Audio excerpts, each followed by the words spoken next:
बिहार को बदलना है, मेरा देश को बदलना है, तो युवा नेता को आप लोग को सत्ता में बैठाना पड़ेगा।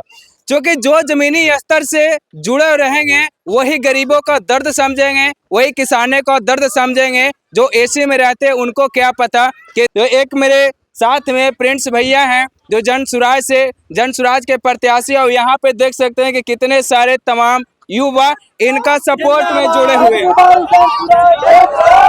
तो चलिए आखिर इनसे जानते हैं कि आप इनको क्यों सपोर्ट कर रहे हैं और जिस विधानसभा से आएंगे उस विधानसभा में क्या क्या विकास करेंगे और इनका क्या क्या मुद्दा है। तो चलिए मैं सारी जानकारी लेता हूँ। क्या नाम हुआ भैया? जी, मेरा नाम अमरेंद्र कुमार सिंह है।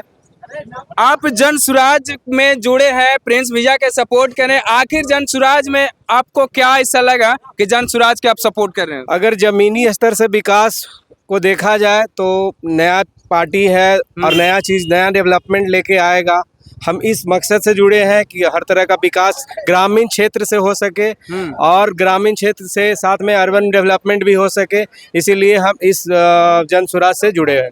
सब पार्टी यही बोलते हैं कि हमको जिताइए, आपका क्षेत्र के विकास करेंगे। तो क्या लगता है कि प्रिंस जी भी वही हाल करेंगे या उनसे कुछ हटकर विकास करेंगे? देखिए, आप जब तक नया लोग को मौका नहीं देंगे, नया पार्टी, नया उम्मीदवार, तब तक ये पता कैसे चलेगा? जो जैसा जिस जगह से जुड़ा होगा उसी हिसाब से उसका मकसद इरादा उसी हिसाब का होगा।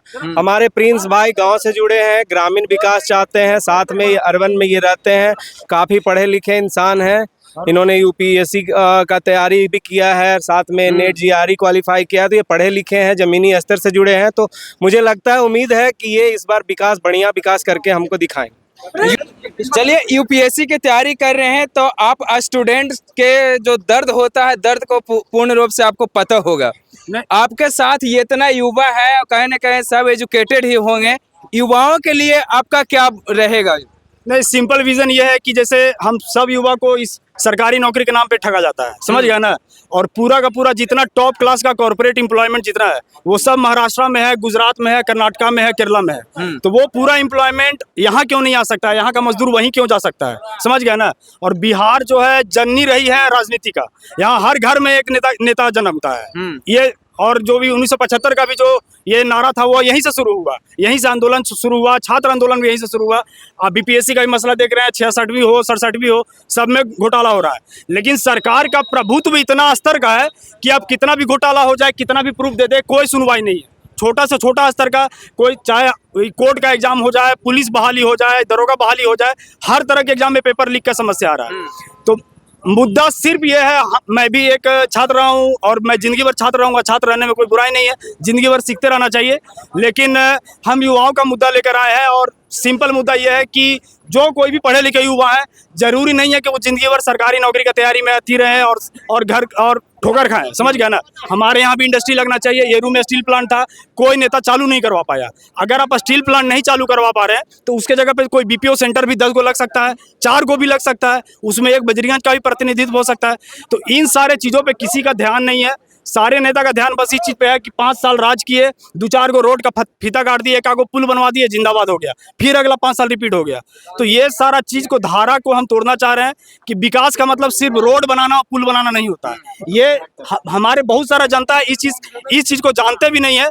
तो वो सामाजिक परिवर्तन जो है, सामाजिक विकास है, उस विकास को भी करने से हम मुद्दा से आए हैं। ये नहीं कि सिर्फ ये रोड वाला विकास और पुल वाला विकास, सिर्फ ये मेरा मकसद नहीं है। क्या लगता है कि जिस तरह से वे बिहारियों दूसरा राज्य में पलायन कर रहे हैं और दूसरे राज्य में जा करके धक्का मुक्का खा रहे हैं, गालियां गलौज सुन रहे हैं, क्या जन सुराज की अगर सरकार बनती है तो युवाओं के लिए क्या कुछ प्राइवेट सेक्टर खुलेगा क्या? सबसे बड़ी बात यह है कि सरकार बनने से पहले ही 1000-1500 लोगों को नौकरी दे चुके हैं वो, ये प्रशांत किशोर जी, समझ गए। आप उनके अगर कार्यालय में जाके घूमिएगा, देखिएगा, डेली 100 से 150 लड़के लड़कियां जो पढ़े लिखे, बीसीए, एमसीए, बीटेक इत्यादि डिग्री लेकर वो लोग लाइन में लगे हुए हैं। उनका प्रॉपर इंटरव्यू हो रहा है और they are earning good amount. वो 20,000 25,000 की नौकरी वहां दे रहे हैं। और जो अच्छे लेवल के जो पढ़े लिखे हैं उनको 45,000 50,000 का भी मिल रहा है, अपने क्षेत्र में रह के, अपने राज्य में रह के। और वो ये वादा भी कर चुके हैं प्रशांत किशोर जी की सरकार बनने से पहले, चुनाव आने से पहले लगभग 40 से 50 हज़ार रोजगार मैं अपने स्तर पे दे दूंगा। वो रोजगार 10,000 कहीं क्यों ना हो, 15,000 कहीं क्यों ना हो, क्योंकि हम सरकार में नहीं है, हमारे पास सत्ता नहीं है, तो हमारे पास जो सीमित संसाधन है उस सीमित संसाधन में जितने लोगों को हम रोजगार दे सकते हैं उससे 10 गुना ज्यादा रोजगार हम सत्ता में आने से पहले ही दे देंगे। और हमारा जो पार्टी है वो शुरुआत ही इसी मुद्दा से हुआ है कि हमें बिहार का पलायन रोकना है। बिहार मजदूर दाता राज्य नहीं रहेगा। क्या भाई, तो किसी को मजदूर चाहिए तो चलिए आ जाइए बिहार में और बिहार को गाली दे दीजिए, ये अब चलेगा नहीं। और ये अच्छा बात याद आ गया हमको, आप टोके थे पलायन वाले मुद्दा पे, इस चीज के लिए हम लोग कोई जिम्मेदार नहीं है, इस पे वो सारे लोग जिम्मेदार हैं जिनको हम लोगों ने, मैं नेता नहीं हूँ, मैं कोई नहीं, मैं आम सब लोग मेरे भाई लोग हैं, मैं एक जनता हूँ, मैं भारतीय नागरिक हूँ।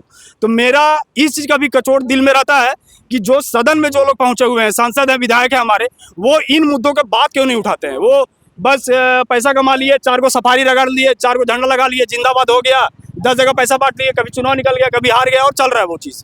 वो सदन में बात भी नहीं उठाते हैं, इस चीज़ का बहुत अफसोस है। तो ये जनता का भी तो सोचना चाहिए था ना कि जब इलेक्शन आता है तो कुछ पैसों ले करके वोट दे देते हैं और अपना चांदी काटने लगते हैं, और जनता के प्रति क्या होता है ये फिर देखने भी नहीं। हाँ, देखिए ये अच्छा चीज़ है और इसीलिए आप ये ध्यान दे रहे होंगे, अगर हमारे पार्टी के कैंपेन को अगर आप गौर कर रहे होंगे तो सामाजिक मुद्दों पे सबसे ज्यादा हम हिट कर रहे हैं। और ये बार बार खुलेआम मंचों से प्रशांत किशोर बोल रहे हैं कि मुर्गा भात या पैसा लेके जो कुछ देते हैं वो सारे परंपरा को बदलिए। तो इन मुद्दों को जागरूक करना भी आप बोल रहे हैं कि जनता को सोचना चाहिए, लेकिन ये पार्टी को क्यों नहीं सोचना चाहिए, नेता को क्यों नहीं सोचना चाहिए कि जनता को ये जागरूक करे, जनता को ये शिक्षा दें, जनता को हम ये बताएं कि तुम्हारा ये हक है। ये भी तो हमारा जन स्वराज ये काम करेगी। बिल्कुल हम यही करने आ रहे हैं। हमारा मुद्दा सिर्फ आर्थिक विकास नहीं है, हमारा मुद्दा सामाजिक विकास भी है। और सामाजिक विकास का मतलब वो सामाजिक विकास नहीं जो बिहार के सारे पार्टियां समझती है। सामाजिक विकास मतलब जातीय गठबंधन। बिहार में यही, आप पत्रकार हैं, आप हमसे ज़्यादा अनुभवी होंगे, आपको ये समझ में होगा। तो हमारा जातीय गठबंधन सामाजिक का मतलब नहीं है। सामाजिक का मतलब, सामाजिक न्याय का मतलब सामाजिक शिक्षा भी होता है। इस चीज़ पे किसी ने जोर नहीं दिया है। मैं पर्सनल लेवल पे अपने प्रत्याशी होने के नाते मैं ये करता हूँ कि मेरा इस मुद्दा पे भी फोकस रहेगा। हमारे पार्टी जो लीडर है, हमारे नेता है, उनका भी इस चीज़ पे फोकस है। चलिए बहुत बहुत धन्यवाद। तो देख सकते हैं कि हजारों हजार के बाइक रैली लेकर के यहाँ पे सारे युवा तमाम निकल चुके हैं सड़कों पर, सड़कों पे निकल चुके हैं युवा। अब कहते हैं कि जिस नेता के साथ में अगर युवा खड़े हैं तो उनका कोई बल बाका नहीं कर सकते। तो सारे तमाम युवा देख सकते हैं कि कितने युवा लोग प्रिंस भैया के साथ में खड़े हो गए हैं। और लोग, भैया क्या नाम हुआ, आप झंडा लेकर के खड़े हुए हैं? गौरव कुमार।